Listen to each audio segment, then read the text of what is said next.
एक वक्त था जब भारत एक देश नहीं बल्कि टुकड़ों में बनता एक ज़मीन का हिस्सा था। लोग अलग थे, रियासतें अलग थी, सोच अलग थी। फिर ऐसा क्या हुआ कि सब एक हो गए? कैसे एक आवाज़ वंदे मातरम और कैसे एक सोच ने जन्म दिया नेशनलिज्म को? आज हम पूरी कहानी जानेंगे, कैसे भारत ने अपनी पहचान बनाई। तो इसकी शुरुआत होती है बैटल ऑफ प्लासी से। इस बैटल ने ब्रिटिशर्स को सिर्फ ट्रेड से नहीं, रूलिंग पावर बना दिया।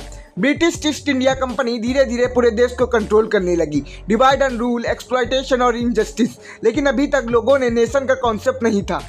फिर आया वो साल जिसने सब बदल दिया, रिवॉल्ट ऑफ 1857। लोग पहली बार एक साथ खड़े हुए। मंगल पांडे, रानी लक्ष्मीबाई, बहादुर शाह जफर। ये रिवॉल्ट सिर्फ एक रिवॉल्ट नहीं था, ये फीलिंग थी रेजिस्टेंस की। लेकिन ये रिवॉल्ट फेल हो गया। फिर एक बीज बो दिया गया नेशनलिज्म का। अब शुरू होती है अवेयरनेस। इंडियन नेशनल कांग्रेस का फॉर्मेशन होता है। एजुकेटेड इंडियंस को एक प्लेटफॉर्म पे लाते हैं। इनिशियली डिमांड सिंपल थी, राइट्स, रिप्रेजेंटेशन। इस फेज को कहते हैं मॉडरेट्स का टाइम। फिर आती है एक नई एनर्जी। बाल गंगाधर तिलक जैसे लीडर्स कहते हैं स्वराज मेरा जन्म सिद्ध अधिकार है। अब नेशनलिज्म अग्रेसिव हो जाता है, बायकॉट, प्रोटेस्ट, स्वदेशी। ब्रिटिश ने एक डेंजर मूव खेला, partition of Bengal, divide and rule. पर इसका रिवर्स इफेक्ट हुआ, पूरा भारत यूनाइट हो गया, स्वदेशी मूवमेंट शुरू हो गया, फॉरेन गुड्स का बायकॉट। ये टर्निंग पॉइंट था।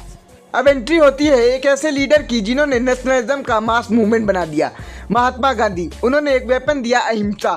Major movement, non cooperation movement, British system का बायकॉट, स्कूल कोड, जॉब सब छोड़ो। फिर आता है civil disobedience movement, Dandi march. Gandhi ji ने नमक बनाया और ब्रिटिश लॉ तोड़ दिए, सिंबॉलिक बट पावरफुल। फिर आता है क्वाइट इंडिया मूवमेंट। अब एक ही डिमांड थी, अंग्रेज भारत छोड़ो। पूरा देश रिवॉल्ट में आ गया। सिर्फ पीसफुल मूवमेंट नहीं, कुछ लोगों ने अलग रास्ता चुना। भगत सिंह, चंद्रशेखर आजाद, इन्होंने सेक्रीफाइस दिया ताकि देश जाग सके। वर्ल्ड वॉर 2 ने ब्रिटिश को कमजोर कर दिया। इंडिया में प्रेशर बढ़ गया, फ्रीडम अब दूर नहीं थी। और फिर आया वो दिन, इंडियन इंडिपेंडेंस, 15 अगस्त 1947। भारत आज़ाद हो गया, लेकिन साथ में आया पार्टीशन का दर्द।